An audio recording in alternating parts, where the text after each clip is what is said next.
Hello, this is Mark Grier. And today, for the next hour, I'll be reading from the March 12th issue of the New York Times on the Niagara Frontier Radio Reading Service. Okay, first article today.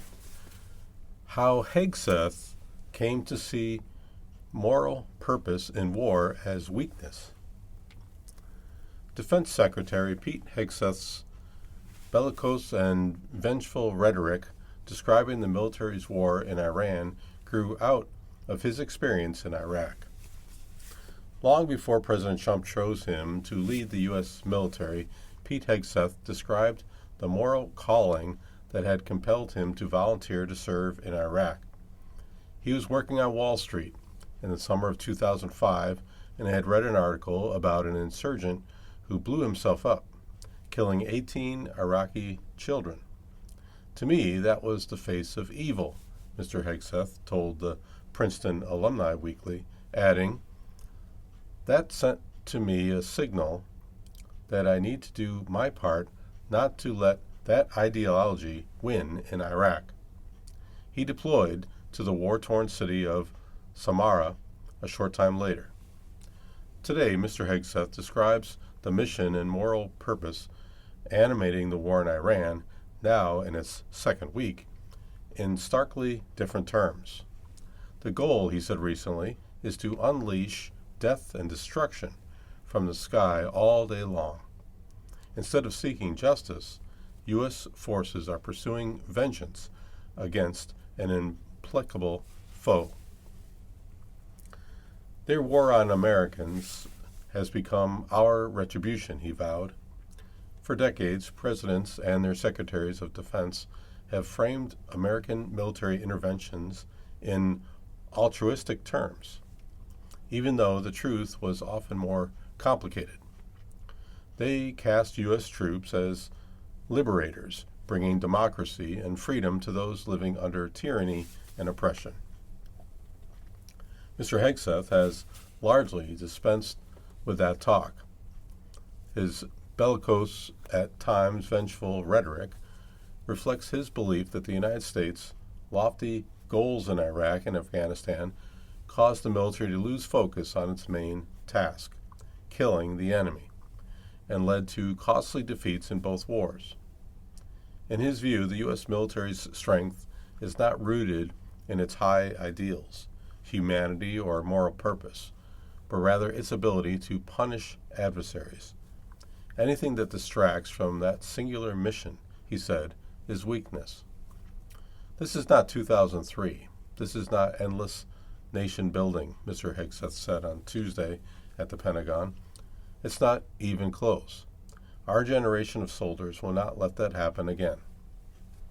Instead, he said, the U.S. military was pursuing Mr. Trump's war objectives with brutal efficiency, total air dominance, and an unbreakable will. A Pentagon spokeswoman said Mr. Hegseth's remarks project strength, resolve, and confidence to enemies and allies in an increasingly dangerous world.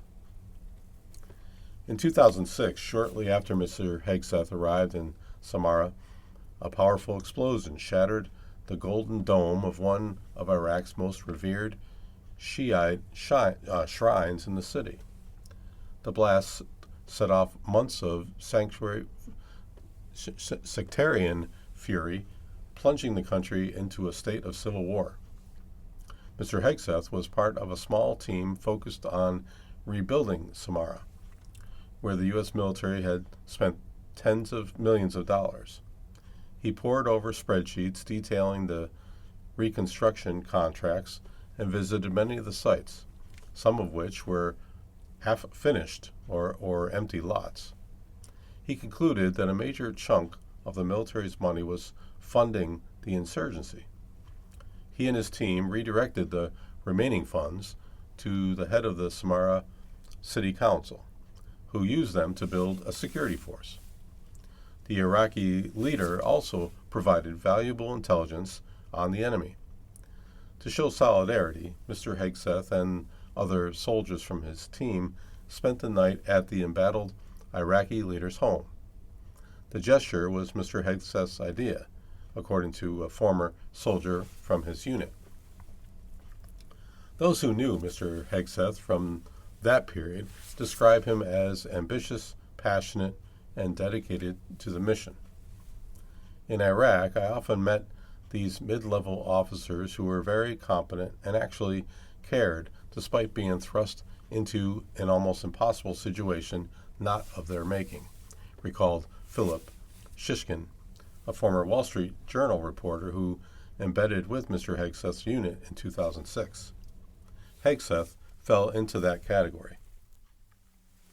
Upon his return, Mr. Hegseth spoke hopefully of the mission and campaigned to send more troops to Iraq to support General David Petraeus' counterinsurgency strategy, which focused on pushing U.S. troops off bases and into neighborhoods, where they could focus on protecting Iraqi citizens from insurgent attacks. Mr. Hegseth wrote in his book, American Crusade, that he initially mocked Mr. Trump's presidential campaign in 2016, put off by his reality TV celebrity and his style. But after Mr. Trump was elected, the two men found common cause in Mr. Hegseth's campaign to pardon 3 U.S. troops, 2 soldiers and a member of the Navy SEALs who had been accused or convicted of war crimes in Iraq and Afghanistan. In 2 of the 3 instances, the service members were turned in by their own troops. The men they were charged with leading in combat. Mr. Hegseth, then a Fox News host, cast the accused as victims of muddled military thinking and overly restrictive rules of engagement that had prevented troops from killing insurgents and defending themselves. The whistleblowing soldiers said they were defending their honor and a moral code. On the day Mr. Trump decided to pardon the 3 men in late 2019, he called Mr. Hegseth to share the news. Mr. Trump ended the conversation with a compliment that Mr. Hegseth wrote he would never forget. "You're a warrior, Pete," Mr. Trump told him, adding an expletive for emphasis. "It was a hallowed night," Mr. Hegseth recalled. As Secretary of Defense, Mr. Hegseth prefers to be called the Secretary of War. He vowed to return the military's focus to killing the enemy. Maximum lethality, not tepid legality, he said this year. Violent effect, not politically correct. His diagnosis of the military's shortcomings is one that often emerges after a lost war. There's always someone who thinks that if only we were crueler, if only we'd killed another million Vietnamese, then we would have won this war, said Phil Clay, a novelist and a Marine Corps veteran of the Iraq War. If you reduce war to the satisfied feeling you get when you kill the enemy, it makes it a lot simpler and more satisfying. Mr. Hegseth's views also mirror those of Mr. Trump, who has consistently rejected the idea that the United States, by virtue of its unique history and superpower status, has a special role in the world with regard to spreading democracy and defending freedom. Mr. Trump's and Mr. Hegseth's views are reflected in the name they have given to the Iran mission. In the past, the Pentagon has chosen names that sought to send a message to the American people and the world that the military was fighting for some higher ideal, such as Operation Enduring Freedom in Afghanistan or Operation Unified Protector in Libya. For the Iran mission, Mr. Hegseth signed off on Epic Fury, a name that connotes retribution and rage. To the pilots flying missions and sailors firing missiles into Iran, the bellicose rhetoric is, for now, most likely background noise. They are focused on the immediate and often dangerous task at hand. But over the longer term, couching wars in moral terms, such as defending democracy or protecting civilians, gives troops a framework to understand why they are being asked to kill. Moral language acts as a psychological scaffolding for service members, said Michael Valdovinos, a former Air Force psychologist and author of the forthcoming book, Moral Injuries. When that disappears, it can leave troops carrying the moral burden alone. One question is whether a war waged without a clear moral purpose and with mixed support from the American public will weigh heavier on the troops fighting it after the shooting stops. Some might say, at least, they're being honest about the fact that it's just sheer brute force, said Elliot Ackerman, who led Marines in the Second Battle of Fallujah in Iraq and now writes novels and nonfiction works that frequently focus on the moral complexity of war. But it's also very dangerous. You're asking people to die for the ambitions of a president and a moral calculus that's no greater than might makes right. Moral justifications and public support matter to troops taking lives on behalf of their country. I can tell you from experience, on the back end, it doesn't feel very good to have participated in a war that everybody thinks was a disaster, Mr. Ackerman said. Okay, let's move on. Next article. Why oil prices surged even after the release of strategic reserves. Reserves or no reserves, the outlook remains bleak as long as a major oil and gas trade route remains virtually closed. Reality is starting to set in for the world's oil traders. Oil futures have again topped $100 a barrel, the latest surge after days of wild price swings in the market since the United States and Israel first struck Iran. But this uptick came after the International Emergency Agency on Wednesday announced that more than 30 countries would release a record amount of oil from their emergency reserves. Instead of reassuring jittery markets, the news seemed to further spook traders by underscoring how far the world is from reopening trade in the Strait of Hormuz, the narrow waterway and virtual trading route that separates Middle Eastern oil producers from their customers. This concern was further reinforced when 3 ships were attacked in the Channel on Wednesday. Before the war, the strait carried more than 20 million barrels a day, roughly 1/5 of the world's supply. That traffic is virtually halted.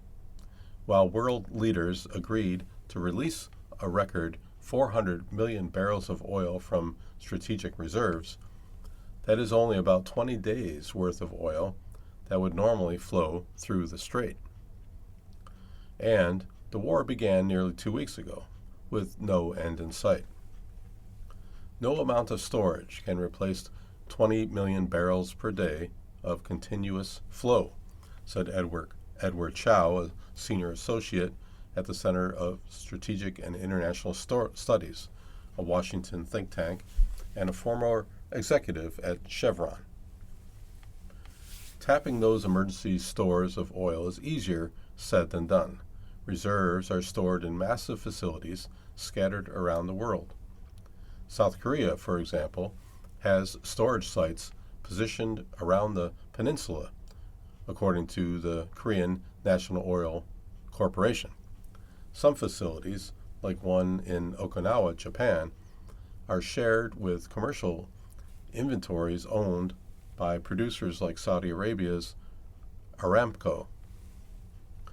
Member countries of the International Emergency Agency, a Paris-based organization, are required to maintain at least 90 days of their imports as emergency reserves.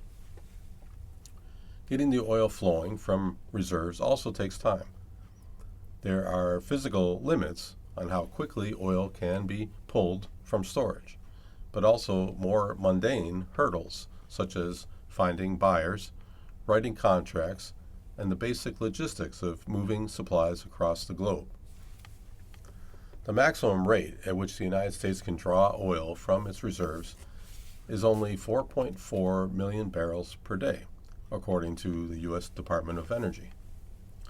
Even if shipments resume in the Strait, it could be months before energy markets return to normal, according to June Go, a Singapore-based oil market analyst at Sparta, a commodities data firm. Refineries are complex, tightly sequenced operations and cannot be turned off and on like a light switch. In refineries, if refineries are forced to shut down, it would take at least 2 months for them to return to normal operations, even after regular shipments return, she said. Oil prices rose sharply after the war began on February 28th, briefly surpassing $110 a barrel this week before falling back.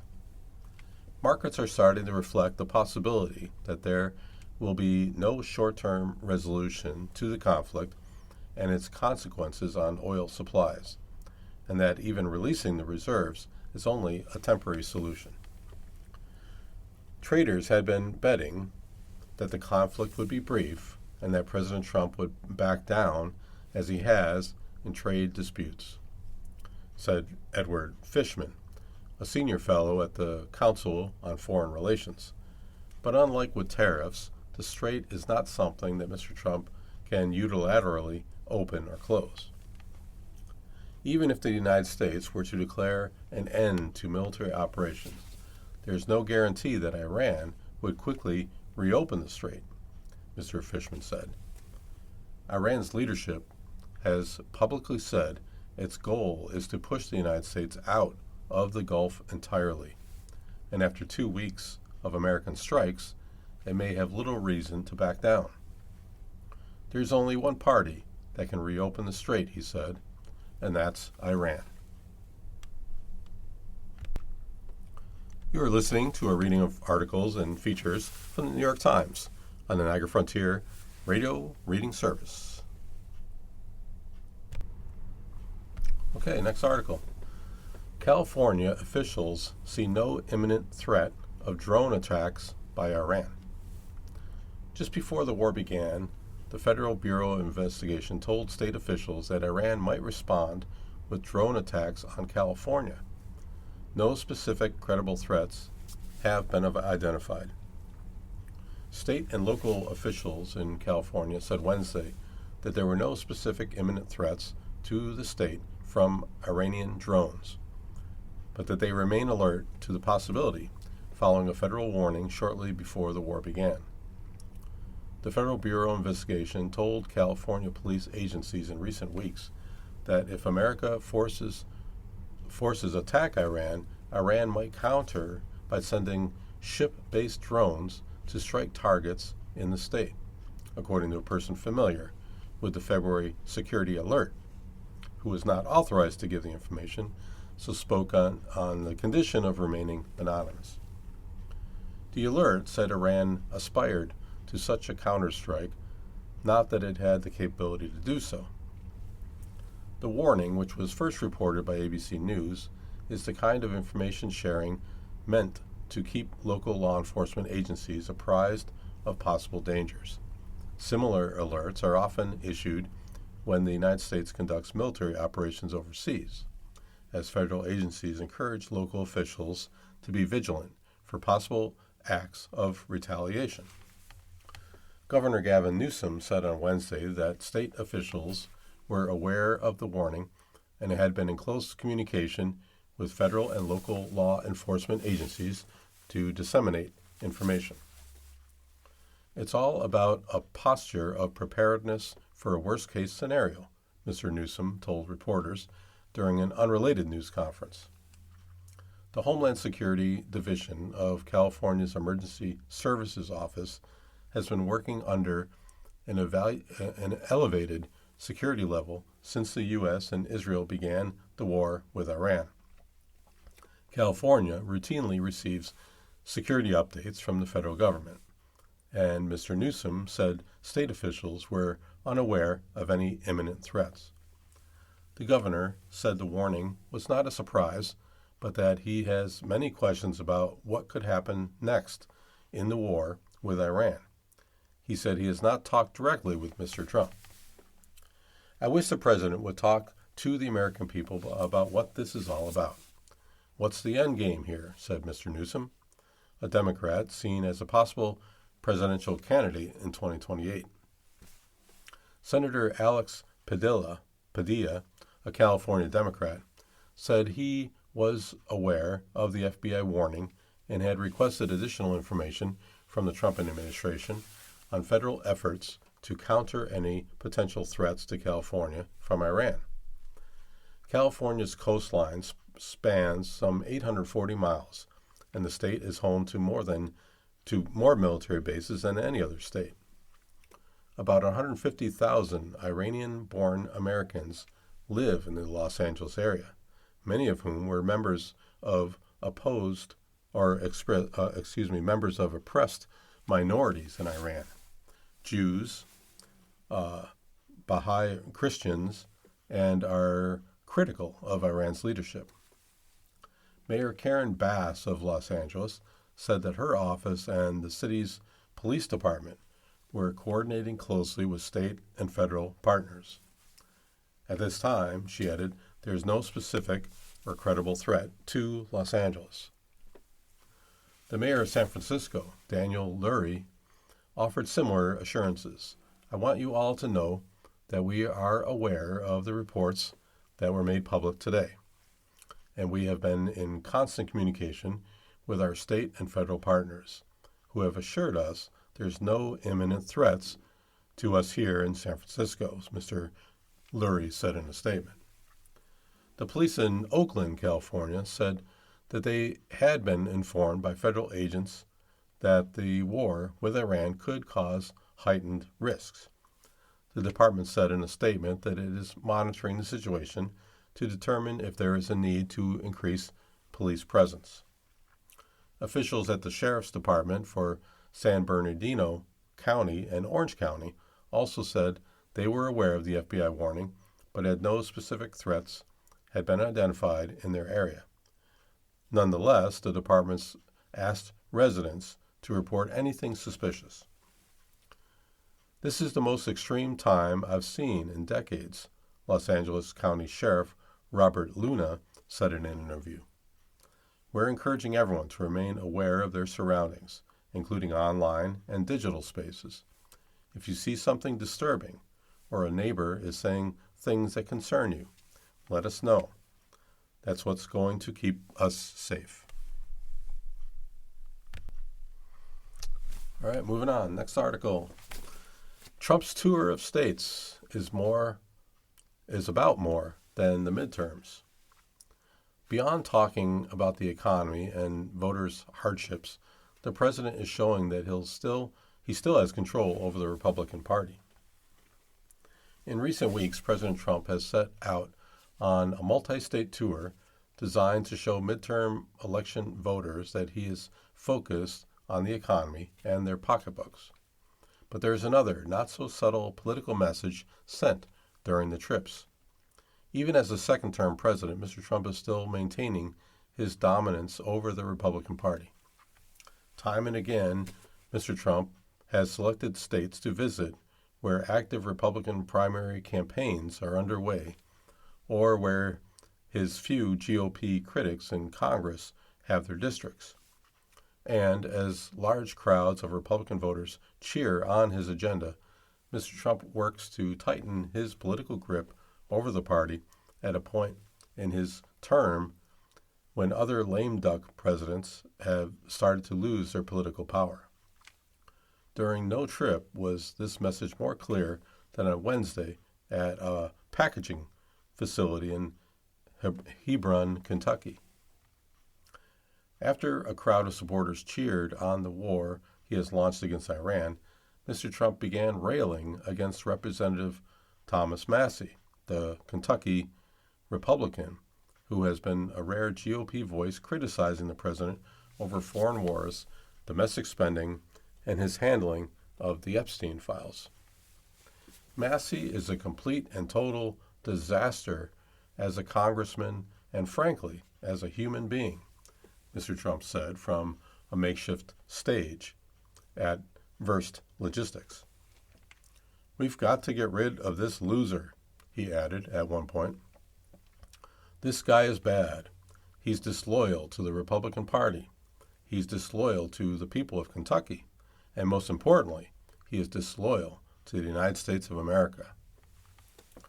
Mr. Trump then brought onto the stage a primary challenger to Mr. Massey, whom the president has supported to try to defeat the 7-term congressman, Ed Galerian, a farmer who has repeatedly voiced his support for Mr. Trump. Just give me somebody with a warm body to beat Massey, Mr. Trump said of Mr. Galerian. And I got somebody with a warm body, but a big, beautiful brain and a great patriot. He's unbelievable. With war raging in Iran and voters worried about rising costs, Mr. Trump made stops in Ohio and Kentucky to try to emphasize that he has not lost his focus on the domestic economy. He visited a pharmaceutical company in Reading, Ohio, to discuss steps his administration has taken to try to lower the cost of prescription drugs, and the packaging facility in Kentucky to talk about tax cuts and other economic proposals. The White House is well aware that the economy will probably be a deciding factor in the midterm elections. Mr. Trump has embarked on a tour of states, including Michigan, Georgia, Pennsylvania, North Carolina, and Texas, to try to make his case to voters. But he has also used the stops to display his influence over his party. During a recent event in Texas, the leading Republican candidates in that state's Senate race both paid homage to Mr. Trump. Afterward, Mr. Trump said he would pick one to endorse and call on the other to drop out of the race. In another clear display of party dominance, Mr. Trump paid a visit to the home district of former Representative Marjorie Taylor Greene, the Georgia Republican who was once a solid ally of the president before turning against him and leaving politics. I predict that Representative Thomas Massey will go down as the worst Republican congressman in the long and fabled history of the United States Congress, even worse than crazy Liz Cheney, crying Adam Kinzinger, and Marjorie Traitor Brown. Remember, Green turns to brown under stress. Mr. Trump wrote on social media on Wednesday, carrying on his feuds with both Ms. Green and Mr. Massey. They are all misfits and losers, but Massey, who is running against a great American patriot in Kentucky primary, will hopefully lose big. I love Kentucky. Mr. Trump's antipathy towards Mr. Massey, a Republican with a libertarian streak, goes back years. In 2020, Mr. Trump wrote on social media that Mr. Massey was a third-rate grandstander after the congressman opposed a COVID-19 relief measure. The president called for Kentucky voters to throw Massey out of Republican Party. Mr. Massey then won his primary by more than 60 points. But Mr. Massey has angered the president even more in recent months.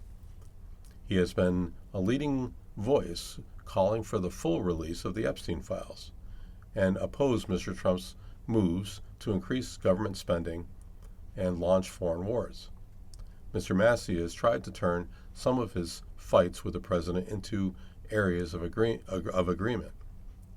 I predict President DJT will begrudgingly sign my beautiful Epstein Files Transparency Act, causing beleaguered princesses and ambassadors and prime ministers and CEOs around the world to be arrested or resign in total shame, Mr. Massey wrote on social media in response to one of the president's attacks. Oh, wait, that already happened. At the rally on Wednesday in Kentucky, Mr. Trump acknowledged that this was perhaps the most vitriolic of his political broadsides. I've done this before, the president said, of trying to unseat his Republican critics. Not quite as violent and miserably as this one, but I just can't stand this guy. Two Republican voters who live in the district and attended the rally, Nancy Hollian and Louis Bradford, told the New York Times they would not be voting for Mr. Massey after hearing the president's remarks about him. We're not going to vote for him again, Ms. Bradford said. I completely loved what Trump has been doing. I've supported him 100%, and that's why I voted Massey in, to support our president. But he does not support our president. He has joined forces with Democrats against him. Okay, moving on. Next article. A call for reporting tips rankles Pentagon officials. A Washington Post appeal for information about the military qualified as prohibited solicitation, according to defense officials. When lawyers from the New York Times and the Pentagon gathered in a federal courthouse last week to debate the department's new restrictions on journalists, one topic kept coming up and had nothing to do with the Times. At issue was a box that the Washington Post had placed on its website asking for tips about the military. Help us report on the Pentagon, read the heading on the box. The paper appealed to Defense Department civilians and service members for information on changes within the Pentagon and throughout the U.S. military. Appeals for tips are commonplace in journalism. News organizations, including the Times, regularly ask for them on their websites, and reporters on their social media profiles. But according to the Pentagon, the Post's tip box crossed a line into the sort of solicitation that is not protected by the First Amendment, and that could prompt punishment under the new restrictions.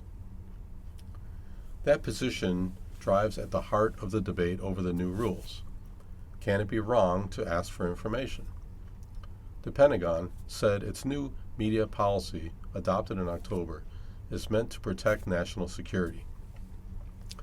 The rules allow the department to declare journalists security risks and revoke their press passes if they violate guidelines on solicitation or engage in any conduct that the Pentagon believes threatens national security.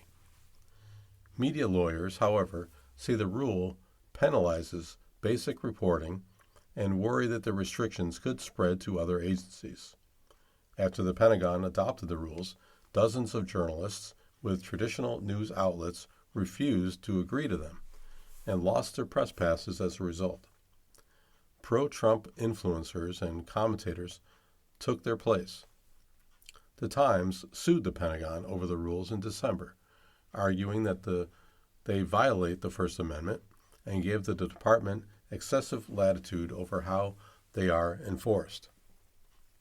At the hearing last week in U.S. District Court in Washington, Theodore Boutrous, a lawyer representing the Times, argued that the department had handed itself unbridled discretion to make enforcement decisions under the policy.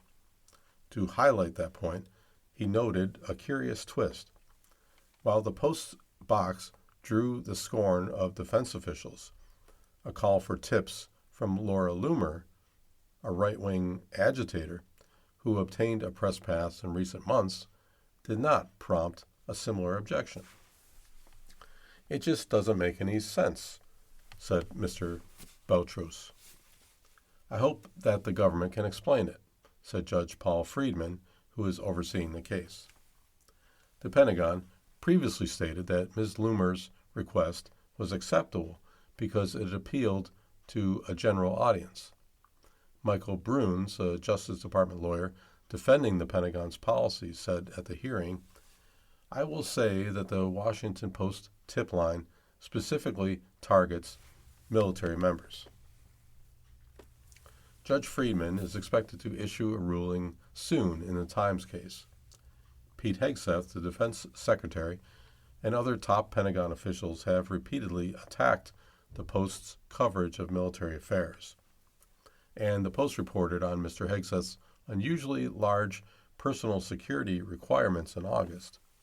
A Pentagon press aide wrote a post on X suggesting severe punishment for the reporters.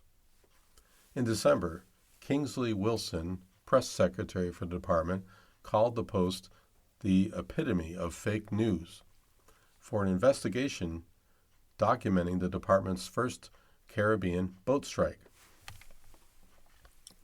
Tensions between the two sides seeped into negotiations about a media restriction, where defense officials made it very clear that they viewed the Post's solicitation on its website as crossing some line, said David Schultz, who serves as a lawyer for the Pentagon Press Association, a group that represents journalists who report on the department.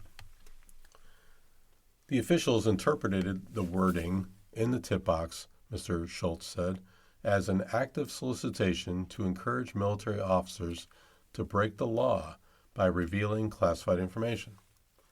A draft of the Pentagon restrictions cited the language of a post-tip request box and indicated that it would constitute a solicitation that could lead to revocation of press credentials. They were very unhappy with that particular invitation, said Mr. Schultz. It came up more than once. Ted Parlator, a special advisor to Mr. Hegseth, said the department had asked the Post to change its tip box to comply with the department's restrictions. All they had to do, Mr. Parlator said, was change the language in the box addressing Defense Department civilians and service members to anyone. The Post declined that request, he said. The Post said in a statement, the Pentagon cited the tip box as an example of supposedly improper solicitation, but we have no records of them asking us to change the language. We have not and will not. A separate box at the Post, Help Us Report on the Trump Administration, sought tips for reporters covering agencies across the federal government, including Hannah Natasson, whose home was searched by FBI officials in January as part of a national security leak investigation. Ms. Natasson's work occasionally intersected with the Pentagon beat, including coverage of the United States' pressure against Venezuela and the capture of President Nicolas Maduro. But both call-out boxes started appearing on the Post in the early months of the second Trump administration and went away in October, when the newspaper phased out so-called context boxes and it moved to a new publishing system. Gabe Rotman, vice president for policy at the Reporters Committee for Freedom of the Press, said the Post box for military affairs request was incredibly anodyne. Send us information about soup of the day in the cafeteria. There's just no way that's a national security threat, he said. You are listening to a reading of articles and features from the New York Times on the Niagara Frontier Radio Reading Service. Next article. U.S. accuses 16 trading partners of unfair practices and opens investigation. A trade investigation focuses on the European Union, China, India, and other countries and will likely lead to tariffs to replace those struck down by the Supreme Court. The Trump administration on Wednesday announced a a new trade investigation into unfair trading practices by 16 of America's largest trading partners as it works to resurrect a system of tariffs recently struck down by the Supreme Court. The trade investigation will look into what the administration called excessive capacity in the factory sectors of foreign countries, which it said has resulted in overproduction and large and persistent U.S. trade deficits with those nations. The investigation will target China, the European Union, Singapore, Switzerland, Norway, Indonesia, Malaysia, Cambodia, Thailand, South Korea, Vietnam, Taiwan, Bangladesh, Mexico, Japan, and India. Jamieson Greer, the United States trade representative, told reporters on Wednesday. Mr. Greer said that he had believed those countries and that the announcement would not come as a surprise. But the move is likely to further anger America's trading partners. Foreign governments have spent months negotiating and making concessions to the Trump administration to reduce previous tariffs, only to have many of those levies overturned by the Supreme Court. Mr. Greer said the government would announce another sweeping trade investigation as soon as Thursday. That case would cover 60 countries to determine whether they had passed laws against the import of goods made with forced labor. More trade investigations are on the way, he said, potentially into issues including digital services, pharmaceutical pricing, and unfair trade in sectors like rice and seafood.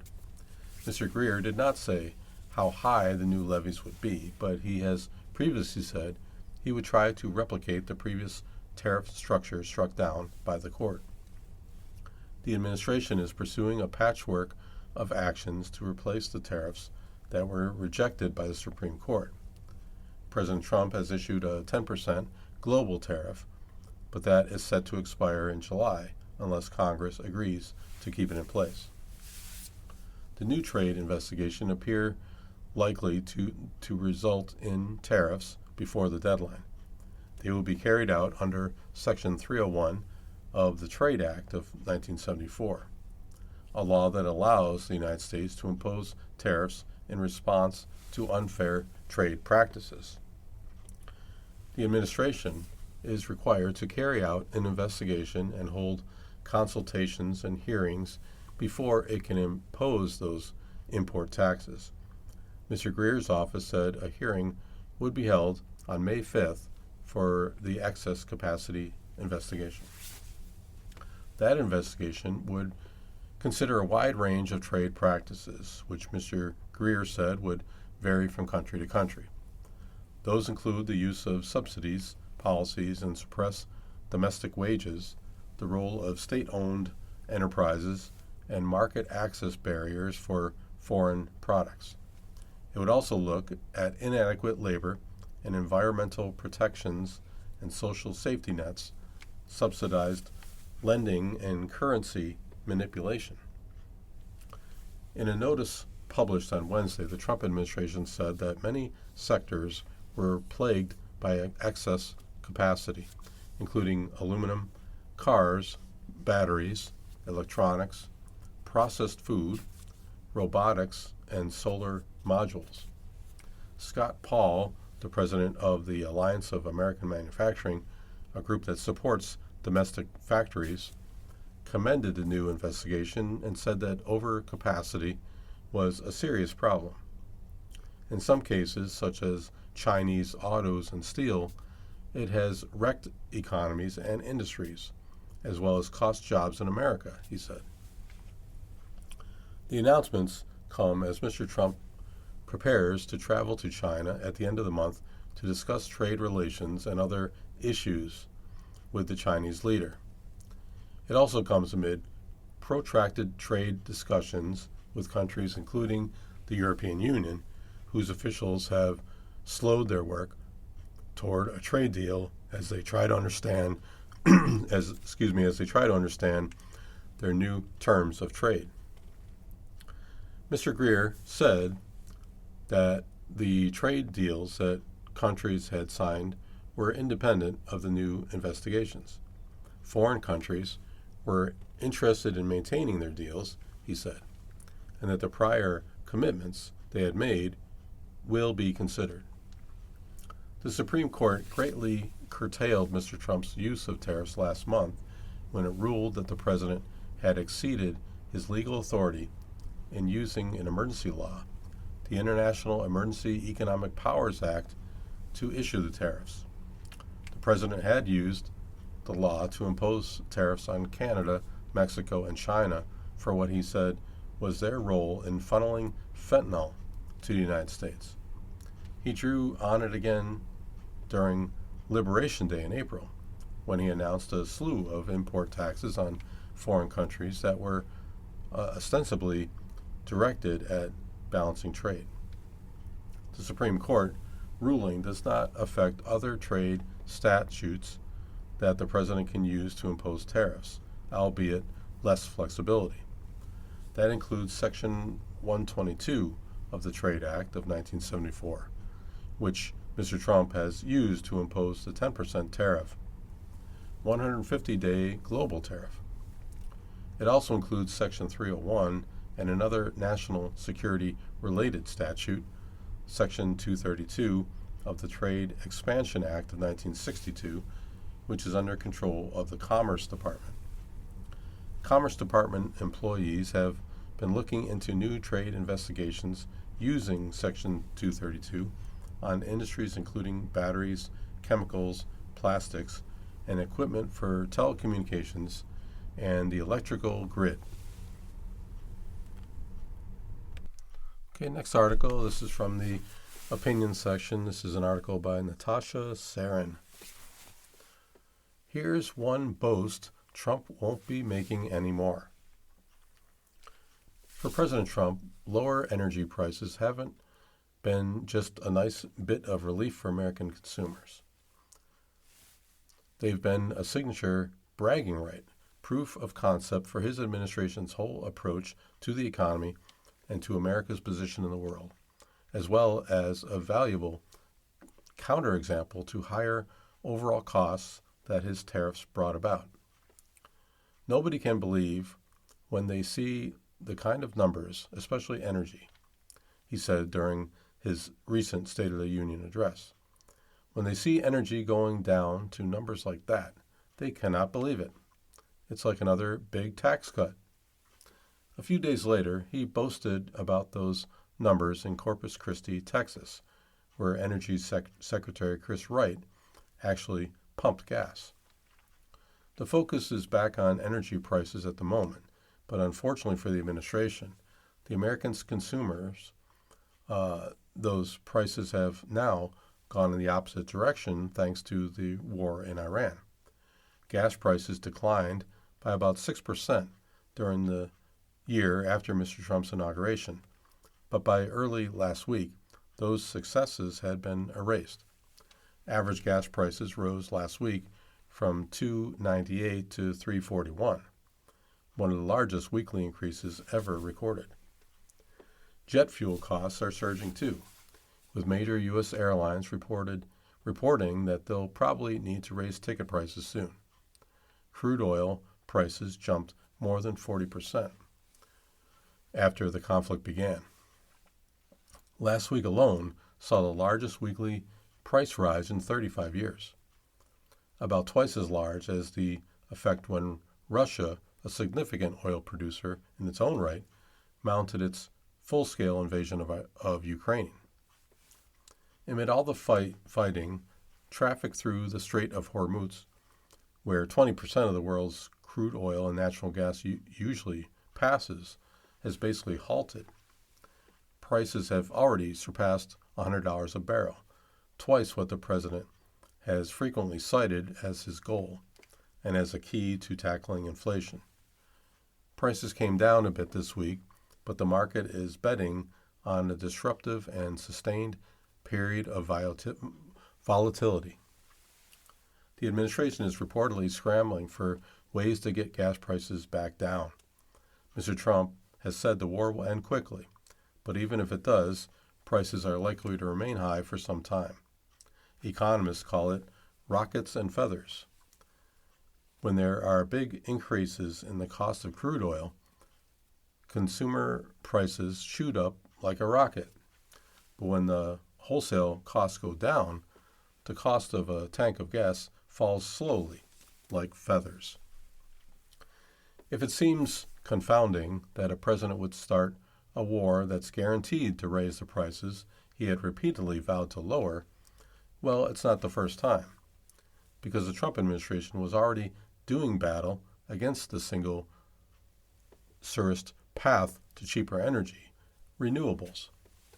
Renewables such as wind and solar power aren't just good for the environment. They also promise lower monthly bills at a moment when the new AI economy is producing a huge increase in the demand for electricity. Mr. Trump, however, dismisses these industries as con jobs, insisting that wind turbines drive whales crazy, they kill birds and cause cancer, and that solar power destroys farmers' livelihoods. We're going to try and have a policy where no windmills are being built, he vowed shortly before his inauguration. To take just one example, a 65-turbine wind farm near Rhode Island that could power approximately 350,000 homes was nearly complete when the administration halted construction. A federal court recently allowed the project to resume, but even so, the forecast for the United States growth in renewable power capacity has been halved in the last year. Everyone will see the effects. Paradoxically, the new war against Iran may make the old war on renewables less politically attractive. We have long known that American independence on oil is a national security threat, but the events of the past week make the point undeniable. Energy sources that our adversaries can blockade or that require naval escorts and expensive insurance to deliver are not reliable. Solar and wind power, on the other hand, generate power cheaply on U.S. soil. The president has mocked countries that invest in these technologies. He's even said windmills are for stupid people and losers. He's wrong. They are a clear strategy for winning in the exact game he has staked his reputation on.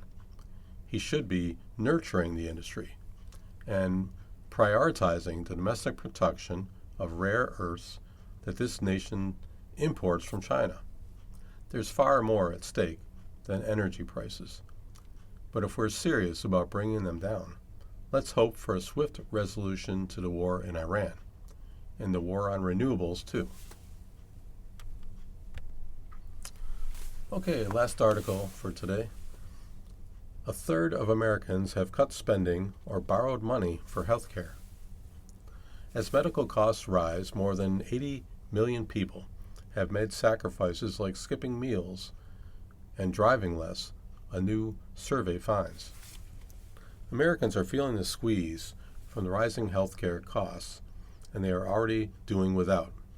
1/3 of Americans, an estimated 82 million people, say they are making sacrifices, including skipping meals or driving less to pay for care, according to a new survey released on Thursday. In the survey, 15% of individuals say they had borrowed money in the last year to pay for medical expenses, while another 11% said they had skipped a meal. Those without insurance reported even more trade-offs. The survey was conducted from June through August 2025 by the West Health Gallup Center on Healthcare in America, a partnership between Gallup and West Health, a group of nonprofits focused on healthcare costs. It is impacting people every day in their decisions, Tim Lash, president of the West Health Policy Center, said. It is getting worse. In the survey, people also said that they had delayed making major changes to their lives, like having a child or retiring, in the last 4 years because of healthcare costs. About 29% said they had postponed a vacation, while 26% that they had put off surgery or another medical treatment. A poll by the same group in late 2024 found an increasing number of Americans believed they would not be able to afford care if they needed it. At the time, the share of adults reporting that they had recently been unable to pay for a medicine or treatment was about 11%, the highest level in 4 years. It's telling a consistent story here, said Ellen Mace, a senior researcher at Gallup, a research director for the West Health Gallup Center. A broader issue of affordability already looms over the midterm elections, with healthcare costs a major part of it. The bitter debate in Congress over the fate of enhanced Obamacare subsidies helped focus attention on rising costs. When these subsidies ended last year, millions of Americans saw their insurance premiums more than double, and Democrats seized on the issue. But it's not just Obamacare. People with coverage from an employer are also facing much higher rates. Health insurance premiums for a family are approaching $27,000 a year, and people are paying more out of pocket when they see a doctor or stay overnight in a hospital. A recent poll by the health policy organization KFF found that healthcare costs topped a list of the public economic anxieties and concerns about the price of food and groceries, gas, and utilities. And the issue proved consequential in the 2018 midterm elections when Democrats made major gains in Congress after Republicans tried to repeal the Affordable Care Act. In the West Health Gallup survey, some individuals reported delaying major life events because of healthcare costs. About 14% said they had postponed buying a new home, while 18% said they had put off changing jobs. About 6% said that they had delayed having or adopting a child, and 9% said they had postponed retirement. Even those with family incomes above $240,000 a year were postponing significant events, according to the survey. Individuals who said they were in poor health were more likely to make sacrifices. No one is safe from making these trade-offs, Ms. Mace said. She added that she was startled to see people saying that they were making such significant decisions about their work, their homes, and how they lived their lives because they needed to pay for medical expenses. To see some of these things put at risk was jarring, she said. Okay, so you've been listening to a reading of articles and features from the March 12th issue of the New York Times. Your reader today has been Mark Reier. Thank you so much for listening.